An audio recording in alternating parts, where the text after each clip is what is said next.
Hi, welcome back to another episode of Algebra in Words. In this video, we're continuing looking at rational expressions or rational equations, which is in another video.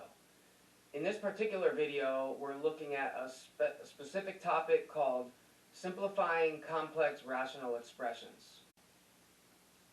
If you want to follow along with what we're going to do in this video on how to simplify complex rational expressions, you can read along where you can see the steps and the step-by-step procedure as well as more examples in my book Algebra in Words, and it starts on page 108. You can find that on Amazon, and the link to that is in the description box below. Now, before we start to solve, I want to give an overview of, first of all, what is a complex rational expression? Let's break all that down. Well, we know that a rational expression is basically an expression with fractions or a ratio. And why do we not just call them fractions? You could call them fractions, but usually when we say rational expressions, it means fractions with variables. And since we're in algebra, we're dealing with variables, that's the more technical name that we call them. But when a fraction or a rational expression becomes complex, that's when you have fractions within a bigger fraction. So that's what complex rational expressions are. Now, to simplify a complex rational expression means we're going to start with the complex form, fractions within the fraction, and we're going to end with a simple rational expression or fraction where there's just one numerator with no fractions over one denominator with no fractions. There could be multiple terms in the top and bottom, but we are going to simplify them down as much as possible. Now, so that's what that means. But now, let me give you an overview of the steps that we're going to use to do it. Now, I should also say that every textbook, probably teachers too, there are two methods that are used to simplify complex rational expressions. I don't think they're generally named other than method 1 and method 2. I think those method 1 and method 2 are arbitrarily named or numbered, but let me just tell you what one method is. One method is to use the addition and subtraction of rational expressions, which I covered in a previous video, and you apply the addition or subtraction of the rational expressions separately in the top and then separately in the bottom. And once you simplify the top to one fraction and the bottom to one fraction using addition or subtraction, then when you have one fraction over the other, you can apply the rule of keeping the top fraction the same and then inverting and multiplying the bottom one times the top, and then following that method to complete the method. I'll show that in another video. But there's another method, and I named this next method the all LCD method. If I have to choose between the two, I prefer the all LCD method, the one that I'm going to show you in this video. There is sort of a time and a place for both methods. The time and a place might be if a question or the book gives you two fractions that maybe are already like fractions, meaning the denominator here and the denominator here are already the same, and maybe the same for the fractions in the bottom. If you could easily add those fractions together or subtract them, then you might as well do it and then follow that method, invert, keep the top fraction the same, invert and multiply whatever the bottom simplified to, and go from there. But I like the all LCD method because it's pretty foolproof, and if you have to default to one method, I would go to that, and it works they both work all the time, but I think it's easy to just always use this method. Also, I think it really makes you master the concept of the least common denominator, and that's a concept used throughout algebra, not just here, but in other situations, and I think that's a really important skill to have. So we're going to do the all LCD method, and here's what that method is. You're going to look at each of the fractions within the fraction.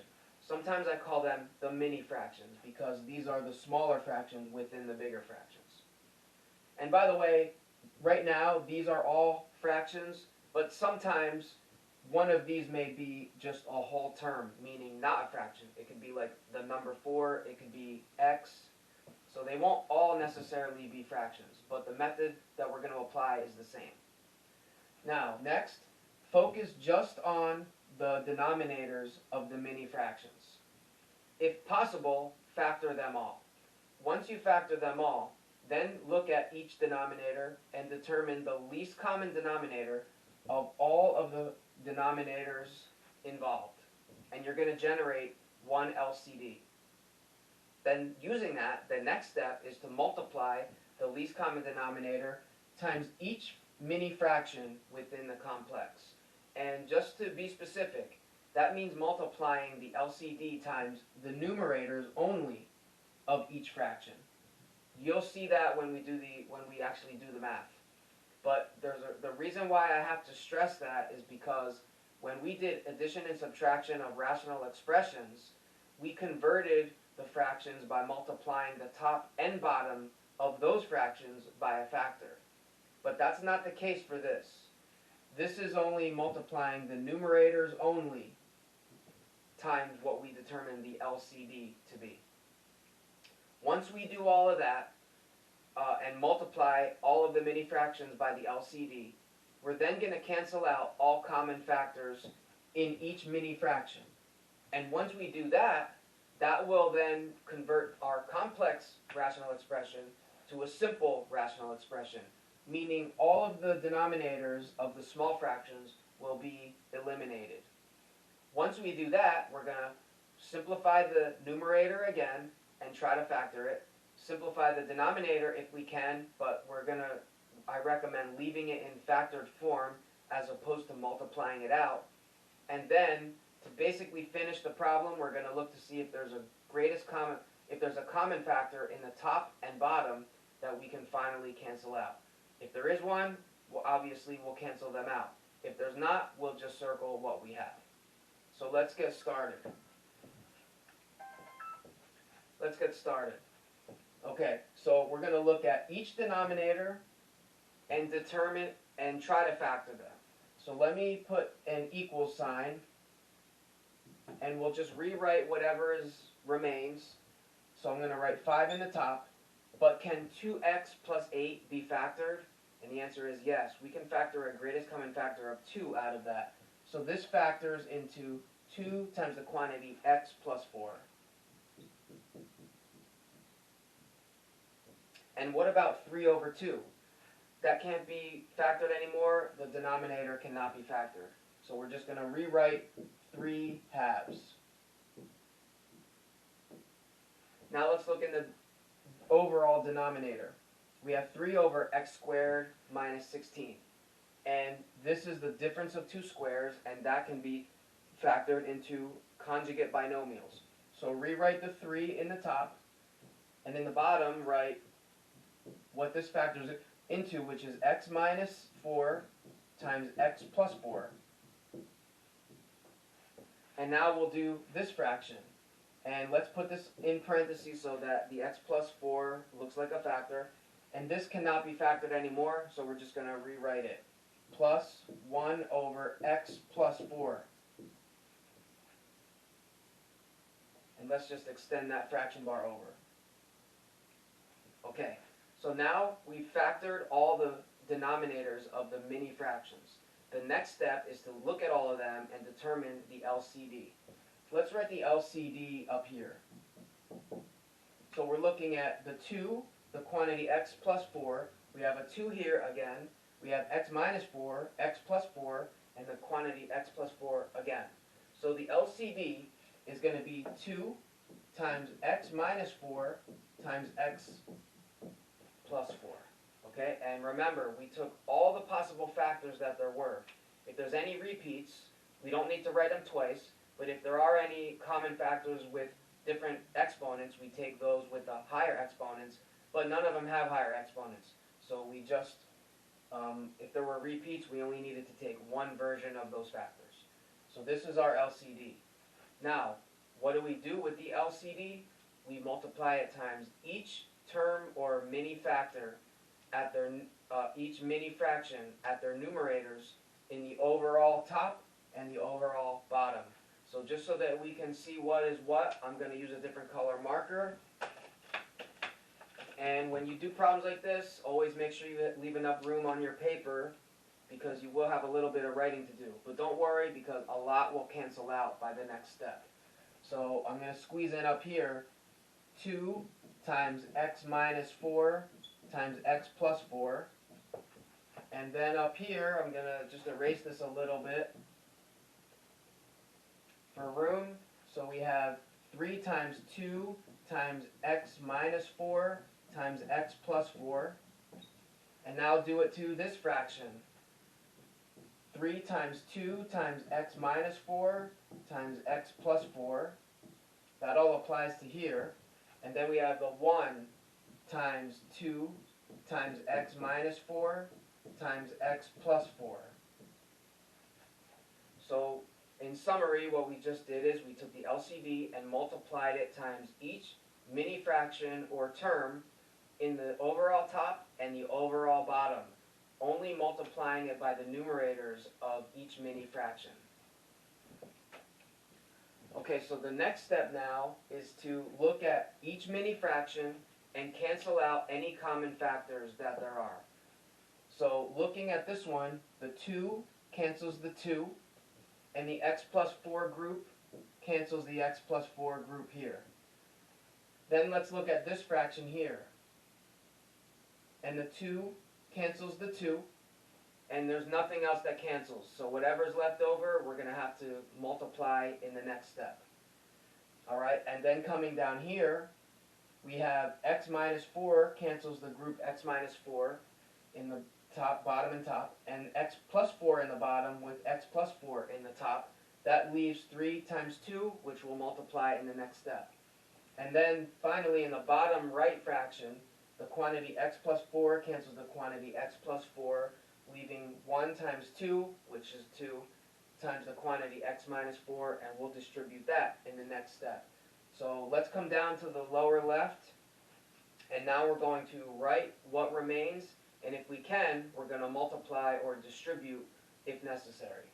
So we're looking at this fraction now, and we have 5 times the quantity x minus 4. So we're going to distribute 5 through x minus 4 to get 5x, because 5 times x, and then 5 times negative 4 is negative 20. Alright? And now we'll come to, notice, all of the denominator has been canceled out, which is the expectation of multiplying every mini fraction by the LCD.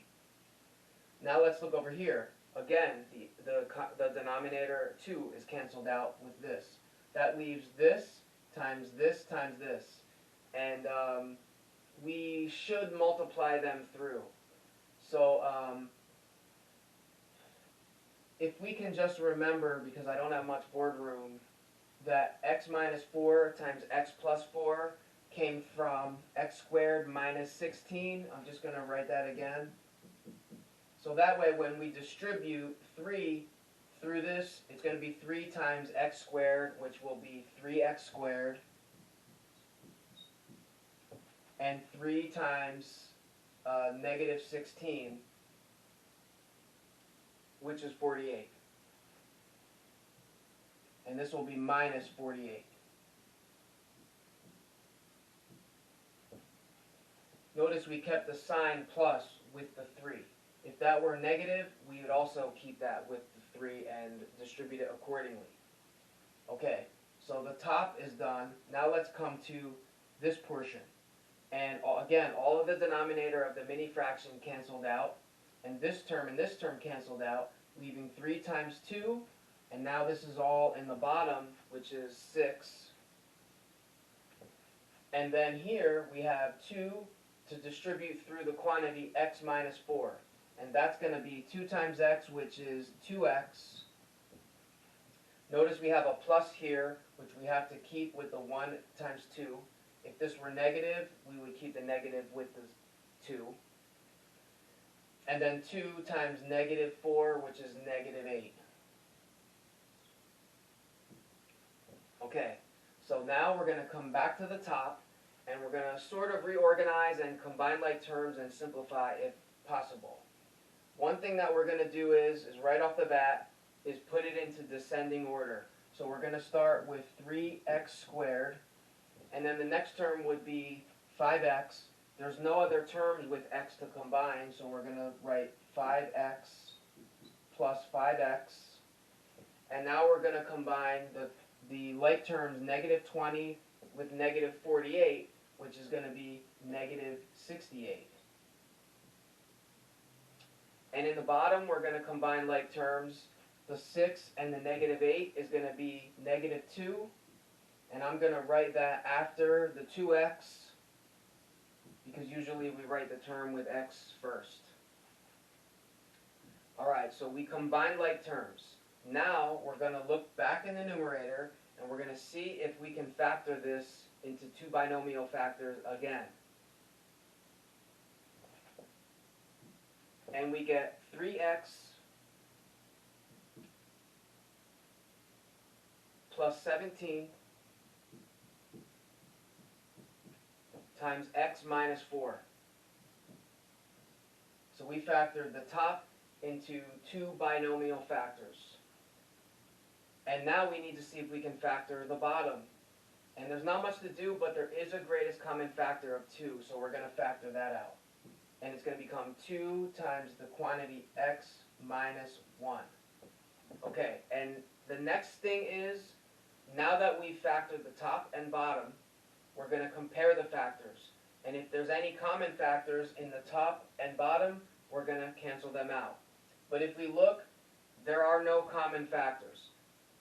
You won't know that until you factor it, so you might be wondering, do you always have to factor it? You should always factor the top and bottom completely to reveal if there are common factors. But there's not. So we can call this problem done.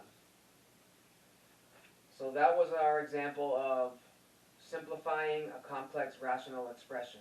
Before I close the video, let's just summarize again what we did.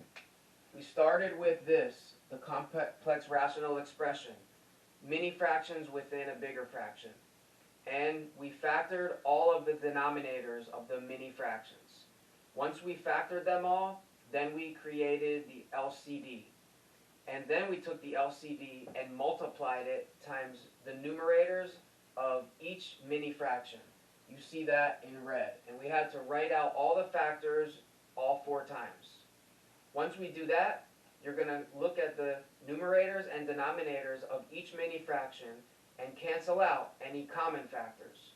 Once you do that successfully, you'll notice that all of the denominators of the mini fractions have been eliminated, meaning that you've just changed from the complex rational expression to a simple rational expression.